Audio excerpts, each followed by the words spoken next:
Pasó de enseñar economía en la UBA a ser un economista influencer con ambiciones de rockstar.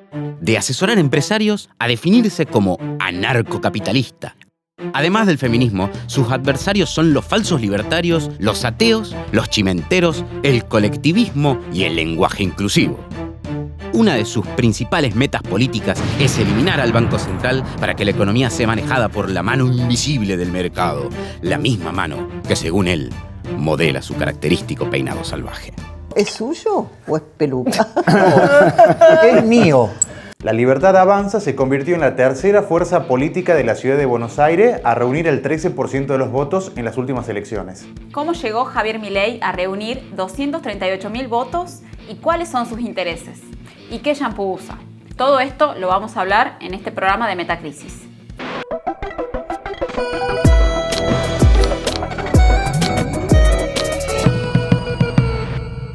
Si hay algo que no le falta a los libertarios es mística, y este tipo es su principal artífice. Mientras muchos se preguntan si la rebeldía se volvió de derecha, Milei despliega sus estrategias con histrionismo. Se disfraza para festivales otakus. Mi misión es cagar a patadas en el culo a keynesianos y colectivistas hijos de puta que no quieren cagar la vida. Flasha rockstar. Panic Show a plena luz del día. Y desfila por programas televisivos para generar zócalos polémicos. Y algo súper insólito en su repertorio es que clonó a su perro Conan y pagó $50.000. ¿Cómo va a clonar al perro, culiao? Yo tengo 5 mastines, ¿sí? Y como se disputan quién, digamos, es el preferido, digamos, bueno. Se mueve entre influencer e influencer tratando de desplegarse en las redes sociales, donde está el grueso de su electorado, los centennials, es decir, los jóvenes nacidos después de los años 2000, particularmente varones que militan el capitalismo.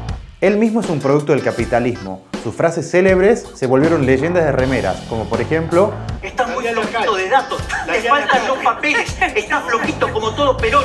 Tiene más de 500.000 seguidores en Twitter y más de 600.000 en Instagram. Llena sala de teatros y conferencias. Se ven acorralados los zurdos de mierda. No tiene ningún filtro. Digo, dijiste una burrada. ¿No te queda claro que dijiste una burrada o yo ahora te estoy tratando de desasnar? Y llegó a negar el calentamiento global y decir que es un invento del socialismo. Hace 10, 15 años se discutía que el planeta se iba a congelar.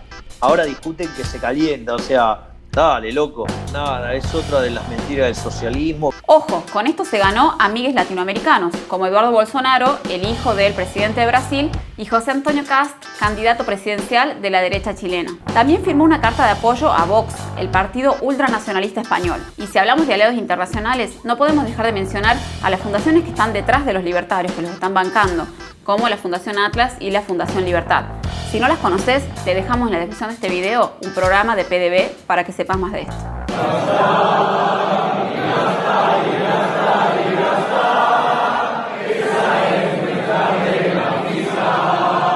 ¿Cómo llegó al escenario político? Me divierto con lo que yo llamo el error tipo 2. Haces todo mal y te sale bien. Se recibió de economista en una universidad privada y en 2007 arrancó como asesor de empresas aeroportuarias de la mano de Guillermo Nielsen, quien fue presidente de YPF durante el primer año de gobierno de Alberto Fernández. Nielsen también le abrió las puertas de la televisión.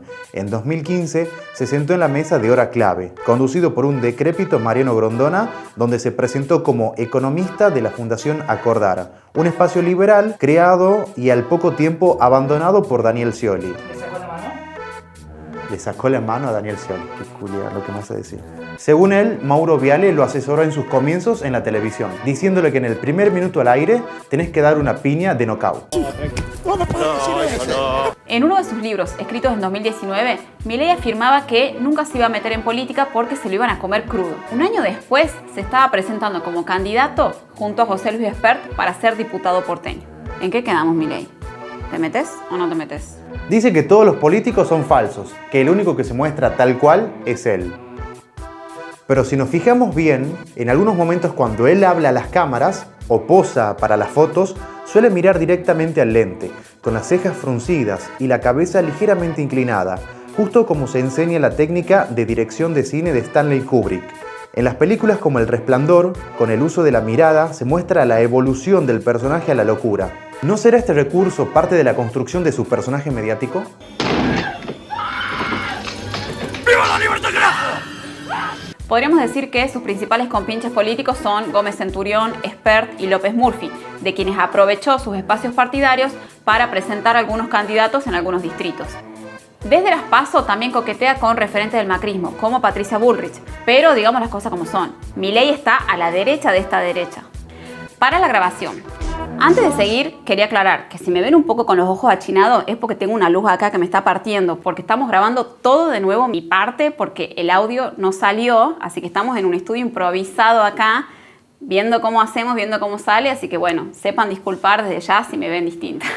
Y bueno, si nos invitan un cafecito, capaz que podemos contratar un sonidista para que no nos pase esto de nuevo. Camila, no es momento. Bueno, perdón.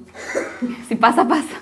Para entender el éxito electoral de Milei creo que hay que mirar tanto su personalidad extrovertida, transgresora, que ha roto con las formas de hacer política en Argentina, junto con una serie de consignas, de discursos que conectaron con el clima de malestar en la población, sobre todo el discurso anticasta, que en España se usó desde la izquierda con Podemos y ahora lo usa Milei desde la derecha, y el discurso antiimpuestos, ¿no? Que le permitió un resultado bastante transversal en toda la ciudad. Milei es un personaje bastante particular que ha logrado instalar una serie de ideas paleolibertarias en un país donde el liberalismo siempre fue mucho más elitista, y atraer una serie de jóvenes posadolescentes con ese discurso que incorporan una serie de simbologías de esta mezcla de conservadurismo y libertarismo, y pasaron de ser una especie de subcultura de internet o de espacios muy reducidos de nicho a un fenómeno electoral que vamos a ver si se ratifica en noviembre, pero que claramente fue muy importante en las primarias. A todo esto, ¿cómo les fue a los candidatos de Milei en las otras provincias? Además de Buenos Aires y Cava, los libertarios tuvieron candidatos en Santiago del Estero, La Rioja, Córdoba, Mendoza, Misiones y Tierra del Fuego. Solamente en Santiago del Estero los candidatos no pasaron a las elecciones generales. En las demás provincias sí. Pero Cami, ¿quiénes son los pibes libertarios? ¿Usted es un joven liberal? Sí. ¿Por qué va a la universidad pública? Porque me gusta, pues justo mi carrera, estoy estudiando ingeniería, es la mejor. Sí, pero sin embargo otros no tienen por qué pagarles sus estudios. No, bueno, pero es gente que lo puede pagar, debería pagar. ¿Usted lo puede pagar? Mi familia sí puede pagar. Es lo que denominan aquí planeros, entonces, como que... O sea, usted va a recibir un servicio que no retribuye. No, bueno, entonces... Son una agrupación que surgió informalmente a fines de 2017, en chats, grupos de Facebook, en Twitter, en distintas plataformas, porque eran grupos de jóvenes que se sentían decepcionados de cómo venía el gobierno en ese momento. En términos culturales, se producen contenidos que van mucho más allá del discurso economicista de este personaje. Lo primero que me enamoró del capitalismo y la libertad, básicamente fue que es una máquina de sacar gente de la pobreza. Se puede decir que al principio más que nada eran jóvenes de clase media alta, que estaban defraudados por el macrismo y estaban preocupados también por el retorno de cualquier proyecto de corte keynesiano y o peronista. Pero después, con el tiempo y con la movida anticuarentena y antivacunas, se comenzaron a sumar pibes y pibas de clases populares. Los libertarios tejen redes con la derecha más mediática para incidir en la radicalización del debate público. ¿Hasta dónde llegarán? ¿Cómo se ordenarán electoralmente? ¿Estamos ante la tercera fuerza política que dificultará el triunfo del neoliberalismo de las juventudes cambiemitas? Pero lo más importante, ¿qué shampoo usa? ¡Es real! Yo me peino desde los 13 años. Te dejamos en la descripción de este video más info para profundizar y las fuentes que usamos para este programa. Te invitamos a leer el número 49 de la revista Crisis y a ver la crónica de Seba Pizzarello sobre Victoria Villarroel, la compañera de fórmula de Milei. Me gusteá, comenta y compartí. Esto es Metacrisis, veme el lunes. No, ya no. Ah, ¿ya no? Sí. El loquito grita.